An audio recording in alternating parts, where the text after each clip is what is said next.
hamur işini azaltırsa, yağlı eti azaltırsa, avukatların Covid vaka sayıları dün itibariyle ilk defa 8 aydan sonra 10.000'in altına düştü. Malatya'mızda da daha önceki varyantlarda 20'lerin altındaki rakamlarda görmüştük ama şu anda yine 20'lere kadar düştük. Yoğun bakımda yaklaşık 5-6 hastamız yatıyor ve bu da çok ileri yaşlı aşılarının hatırlatma dozlarını yaptırmayanlar. Hala bunu da hatırlatmak istiyorum. Ve neredeyse haftada bir veya bazen hiç vefatımız olmuyor elhamdülillah, çok şükür.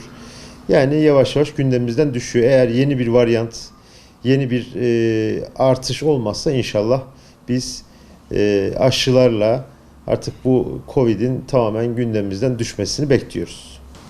Yeni hastanemiz yaklaşık 20 gündür bakanlığımızın kontrolörlerinin geç kabul aşamasında olması nedeniyle kontrolörlerinin değerlendirmesi altında.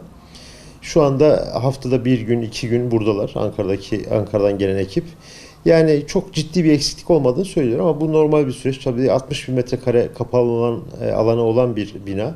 Her tarafa ince şekilde tek tek bakıldığı için uzun sürebiliyor.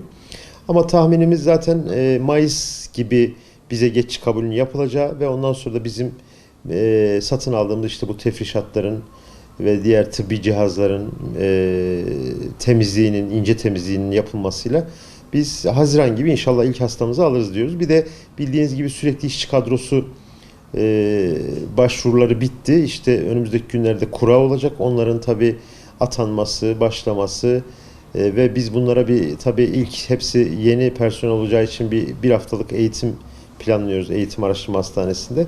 Bundan sonra da inşallah dediğim gibi Haziran gibi biz ilk hastalarımızı almayı planlıyoruz orada.